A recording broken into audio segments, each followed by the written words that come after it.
Marcos capítulo 1, de 9 a 15. Que diz assim: naqueles dias veio Jesus de Nazaré, da Galiléia, e por João foi batizado no rio Jordão. Logo ao sair da água, viu os céus rasgarem-se e o Espírito descendo como pomba sobre ele. Então foi ouvida uma voz dos céus: Tu és o meu filho amado, em ti me comprazo. E logo o Espírito o impeliu para o deserto, onde permaneceu 40 dias, sendo tentado por Satanás. Estava com as feras, mas os anjos o serviram. Depois de João ter sido preso, foi Jesus para a Galiléia, pregando o evangelho de Deus, dizendo: o tempo está cumprido e o reino de Deus está próximo. Arrependei-vos e crede no evangelho. Amém. Texto do evangelho deste primeiro domingo da quaresma, se vocês observarem, tanto a nossa mesa, quanto as cores da nossa liturgia, agora já é o roxo, Até semana passada era verde, que é a cor do tempo comum, e hoje a gente entra nesse período da quaresma, desses 40 dias da quaresma, e esse texto desse primeiro domingo da quaresma é um texto, vamos dizer, curto, e além disso eu vou me concentrar apenas em parte dele, tendo em vista que há 3 domingos atrás, no terceiro domingo no tempo comum, a gente trabalhou esse texto do batismo de Jesus. Então hoje eu quero pegar do versículo 12, apesar de ter lido do versículo 9 em diante, eu quero que a gente pense um pouquinho na tentação de Jesus a partir do versículo 12, que são muito intensos esses 2 versículos, os versículos 12 e 13, capazes de nos comunicar o essencial, aquilo que é essencial na tentação de Jesus. Mesmo que no nosso imaginário está memorizada a narrativa mais dramática, ou as narrativas mais dramáticas presentes no Evangelho de Mateus e de Lucas. O Evangelho de Mateus e de Lucas narram a tentação de Jesus com elementos que Marcos não narra, como, por exemplo, aquela tríade, transformar pedra em pão, tudo te darei se prostrado me adorares. O texto de Marcos não relata nada disso. Mas hoje, a despeito da imagem ou das narrativas da tentação que estão mais presentes no nosso imaginário, serem de Mateus e de Lucas, nós vamos nos concentrar exatamente nesse relato de Marcos. Jesus, no texto anterior, ele foi para o rio Jordão, e lá ele foi batizado por João, e ao sair da água, viram os céus se abrirem, e o Espírito desce sobre Jesus, através da forma doce, ou da doçura de uma pomba. E acima de tudo, Jesus ouve uma declaração dirigida a ele. Do céu chega para ele uma voz que proclama: Tu és o meu filho amado, em ti eu encontro o meu agrado, eu me agrado em ti.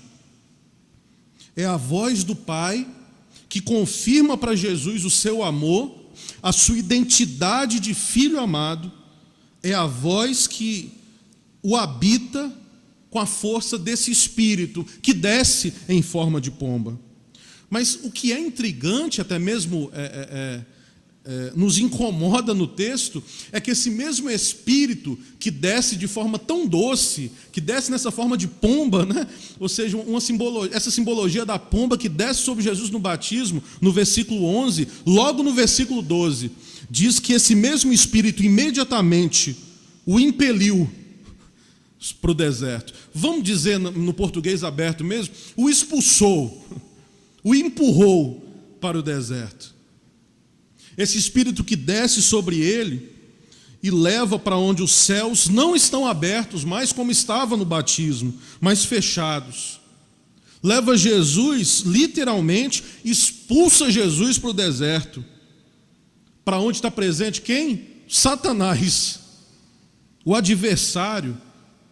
Essa palavra Satanás, ou Satã no hebraico, no Antigo Testamento, ela faz referência exatamente a isso, o adversário, que não necessariamente é uma entidade, como em nosso tempo muitas vezes se assumiu, mas na maioria das vezes que essa palavra adversário surge, é um adversário humano, um adversário de um homem, um adversário, como por exemplo em alguns textos,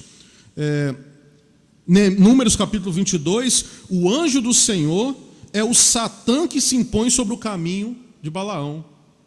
Nesse sentido, é o adversário. 1 Samuel vai dizer: os filisteus temem que Davi demonstre ser o seu Satanás. Não é Satanás a entidade, mas ser o seu adversário. Outro texto, Davi considera que Absai era o seu Satanás, lá em 2 Samuel. Não é que ele era o Satanás, numa figura de entidade, mas ele se colocava numa figura de adversário. Salomão, em 1 Reis, proclama que Deus lhe deu tal paz e prosperidade que não fica Satanás algum que lhe oponha. Novamente, não é essa entidade, mas essa figura de Satã que surge como um adversário. Aquele adversário que vem para dividir. Aquele adversário que vem para causar um tumultozinho. Talvez a gente poderia dizer, trazendo à luz, no último domingo do mês de janeiro, a mensagem do pastor Samuel proferiu aqui nesse púlpito, né?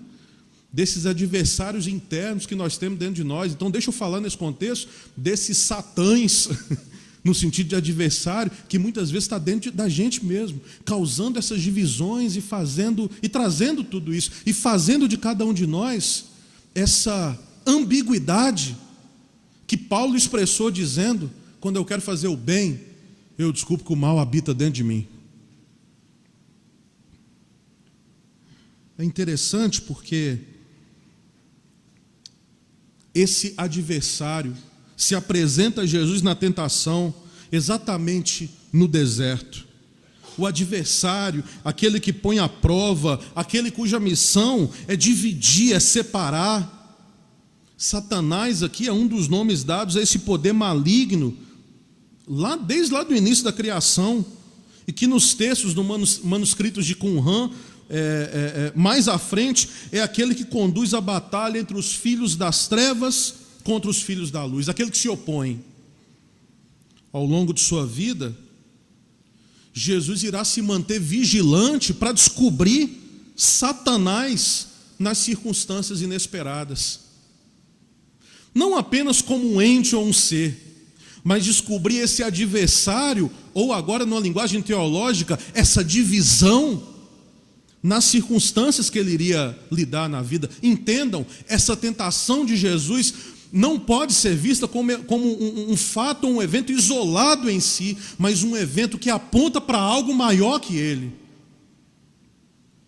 Um dia, Jesus vai rejeitar as palavras de Pedro, e sabe como é que Jesus vai dizer? Para Pedro: afasta-te de mim, amigão. Afasta-te de mim, Satanás. Pedro não era o Satanás, mas afasta-te de mim aquilo, ou seja, essas palavras de vocês, essas palavras suas, os teus pensamentos que não são de Deus, que vêm para dividir, que vêm para impedir que um projeto de Deus se concretize. Nós temos que viver os dias de luta, os dias de deserto, atentos àquilo que pode nos desviar, aquilo que pode nos separar. Esse trecho que nós lemos está carregado de simbolismo, e é preciso aprofundar em cada um desses símbolos para a gente entender ou compreender melhor o sentido dessa ida de Jesus para o deserto. Apenas 2 versículos, mas que dizem tanto, mas que falam tanta coisa. Jesus é empurrado pelo Espírito, como foram movidos tantos profetas ao longo da história, que também, impulsionados pelo Espírito, seguindo a sua palavra, foram para o deserto. Jesus é impelido exatamente para esse deserto, que é um lugar árido, que é um lugar difícil de se viver. Jesus entra assim na zona da sombra, da prova, porque o deserto é a terra da prova, da tentação. O deserto tinha sido isso por 40 anos para Israel, batizado e saído das águas do Mar Vermelho. O deserto tinha sido isso por 40 dias para Moisés e Elias. Tinha sido isso, mais próximo do texto, para João Batista. Jesus portanto, está caminhando nos rastros deixados pelos enviados de Deus e desse modo sabe que deve se preparar para aquela que será a prova, a luta, não pontual, mas a luta cotidiana até a sua morte. O deserto será o cenário pelo que transcorrerá a vida de Jesus, o lugar inóspito e nada acolhedor. É o símbolo de provas, de dificuldades, mas também é o melhor lugar para a gente aprender aquilo que é essencial. Aquilo que é essencial. William Blake, citado por Rubem Alves, certa feita disse: o prazer engravida, mas é a dor que faz parir. É a dor que faz parir. Naquele deserto de Judá, ao lado do Mar Morto, entre aquelas rochas áridas, Jesus habita 40 dias sendo tentado por Satanás.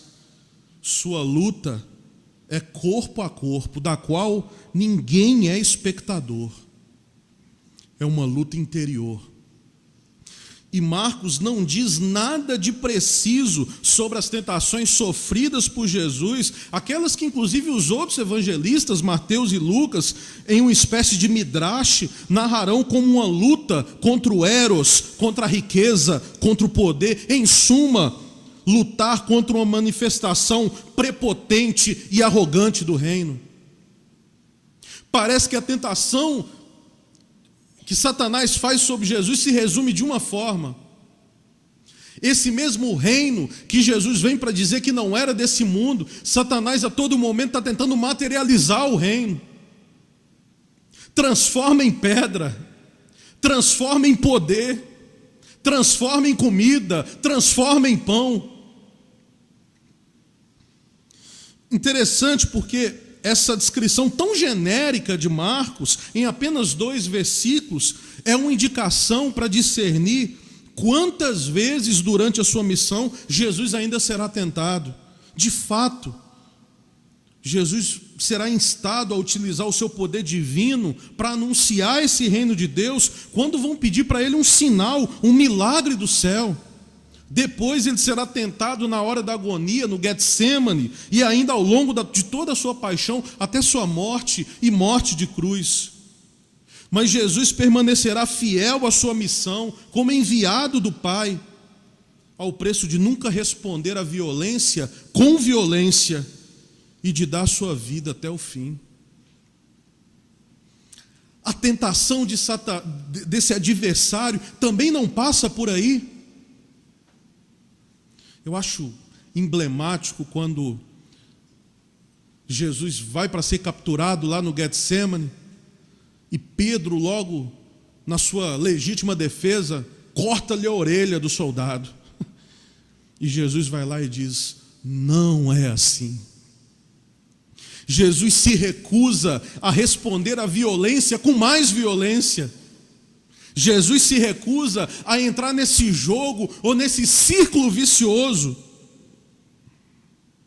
E aqui o evangelista mais antigo, do evangelho mais antigo escrito, que é o evangelho de Marcos, enfatiza que Jesus é constantemente tentado durante 40 dias, sem jamais ceder a uma visão triunfalista do reino. A essa visão que tentava vender o reino como algo que ele não era, de tentar colocar o poder dentro do reino, de tentar colocar a comida dentro do reino, de tentar colocar o status dentro do reino. Jesus aparece como um homem manso, harmonioso, reconciliado com o céu e a terra, de modo talvez a inaugurar a era messiânica profetizada por Isaías. O lobo será hóspede do cordeiro, a pantera se deitará ao lado do cabrito, o bezerro e o leãozinho pastarão juntos. Porque exatamente nessa criação marcada pelo reino, animais e anjos, terra e céu, baixo e alto, estão reconciliados, por isso estão em harmonia no cosmos. E eu quero trazer aqui, talvez não, as palavras do Jürgen Moltmann, quando ele vai dizer: nós precisamos nos reconciliar com a nossa mãe terra. Nós precisamos de uma reconciliação com a natureza. Porque nós, como humanidade, não temos nos preocupado, porque nós somos superiores.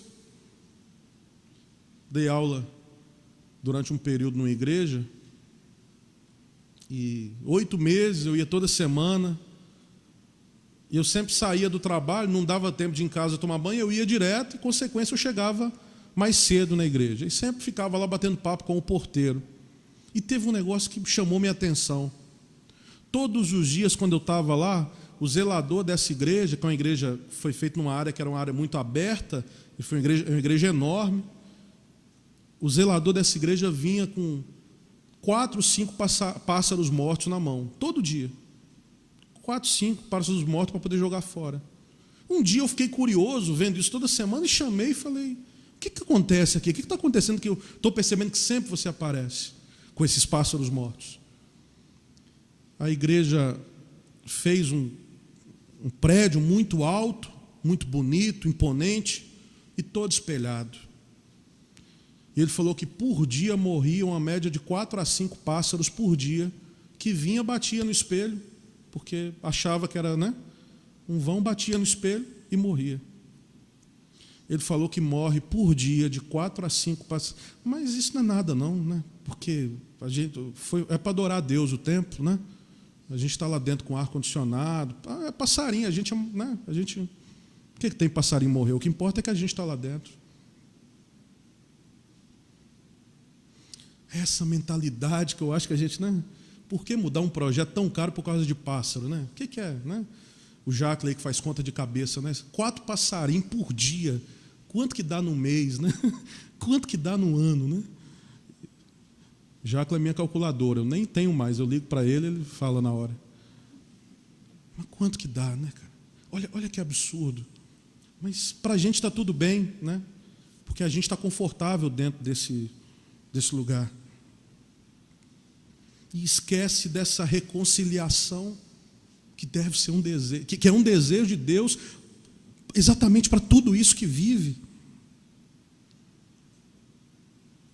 Mas é preciso lembrar que essa harmonia, essa paz, tem um alto preço. O preço da kenosis, do esvaziamento, do abaixamento daqueles ou daquele que tinha a condição de Deus e se esvaziou.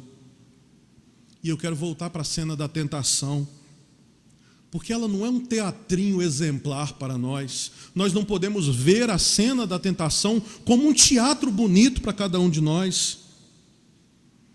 Jesus faz paz entre céu e terra, de modo que as criaturas do céu, os anjos no deserto, se aproximam dele e o servem.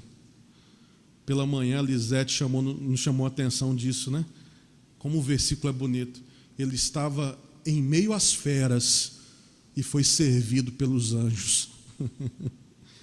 E foi servido pelos anjos. Jesus proclama que o tempo se cumpriu. Jesus proclama que o reino de Deus está próximo. E essa é uma realidade possível, que os homens e mulheres podem acolher, deixando que Deus reine sobre eles. Os poderes alienantes dos ídolos podem ser vencidos, porque Jesus venceu no deserto e depois ao longo de toda a sua vida. E diante do dom do reino de Deus, é preciso se converter. Esse é o último texto: arrependei-vos e convertei-vos. Como pede o tempo quaresmal, como pede esse tempo que a gente inicia no dia de hoje. Trata-se de mudar de mentalidade, trata-se de reorientar a própria vida à luz do Evangelho, que é poder de Deus. Como sugerem os salmos: na minha luta, és tu que luta. fazendo referência a esse texto da tentação de Jesus, um frei que eu uso muito, inclusive, nas minhas reflexões, o Adroaldo Palaoro, ele comenta que antes de começar uma missão libertadora, é necessário enfrentar-se com os próprios demônios interiores, que é tudo aquilo que nos divide, tudo aquilo que alimenta o nosso egocentrismo, rompendo a comunhão com os outros, com Deus, com as culturas. São forças que muitas vezes permanecem ocultas, mas bem ativas em nós, nos conduzindo muitas vezes aonde nós não queríamos ir. Porque na maioria das vezes, nós somos os principais adversários de nós mesmos. Há 2 semanas atrás coloquei na liturgia um texto do Milor Fernandes que ele dizia: eu sofro de minfobia, tenho medo de mim, mas eu me enfrento todo dia. E talvez aí estão os nossos principais adversários, é olhar para dentro de nós mesmos e ver aquilo que divide para dentro de nós mesmos, aquilo que nos divide por dentro. Se formos capazes de descobrir aquelas forças que existem no nosso interior e que nos dividem, nós temos a capacidade de perceber as diferentes situações do nosso mundo que são impulsionadas pelo egoísmo, atitudes, decisões que são impulsionadas pela violência, a morte que só gera agressividade, injustiça e desigualdade, e que a gente não pode se calar. A tentação é essa prova rítmica da nossa vida, porque com ela a gente combate a indiferença, de achar que não tem nada a ver com a gente.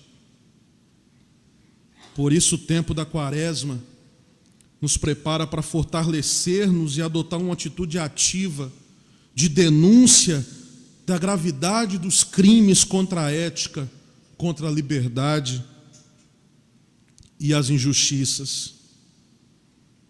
O presidente da Caritas Italiana, cardeal Francesco Montenegro, ele disse numa entrevista recente que nós devemos começar a viver a cultura da acolhida, que é a capacidade de olhar o outro nos olhos. E o que fica contente, e o outro fica contente porque vê a sua dignidade como pessoa. A capacidade de acolher os outros com o nosso olhar. Nós somos convocados novamente a reavivar nossa vocação profética, para que a utopia do reino de justiça e paz se concretize em nosso país. Reino que Jesus abre para nós na sua encarnação, com a sua morte e ressurreição, meta para a qual a gente caminha, e caminho que a gente caminha na Quaresma. Eu tentei colocar o Vitor em Maus Lençóis aqui há algumas semanas, que a gente estava tentando discutir o que é o reino de Deus. Eu falei: Vitor, define para mim reino em 2 palavras. E não é que ele definiu? E ele disse: reino é presença e esperança. Aí no final do culto, Anderson me para e fala: eu consigo definir em uma palavra só. Reino é utopia. Eu, por que não? Utopia não é mentira. Utopia, nas palavras aqui do meu conterrâneo Darcy Ribeiro, né? A gente não consegue viver sem utopia. Utopia é aquilo que faz a gente caminhar por acreditar lá na frente. É essa tensão entre o já e o ainda não. E eu falei: eu vou parar de lançar esses desafios, que é perigoso o Jacques Lévy dar uma abreviação para concluir reino. Mas é isso. Que, sobretudo, em tempos como o que nós vivemos hoje, em nosso país, especialmente em nossa cidade, essa situação tão caótica que a gente vive, a Quaresma não nos permita calar, que esse tempo nos inspire a elevar a nossa voz, que essa veia profética, que sempre foi, inclusive, uma marca da nossa comunidade em Ipanema, possa ressoar a partir das nossas relações, na forma de um grito de insatisfação pelos abusos, pelas injustiças, pelos desmandos que vivenciamos. Que a gente inicie essa quaresma olhando para o alto e dizendo: inspira-nos, Jesus, inspira-nos. Que o Senhor nos abençoe.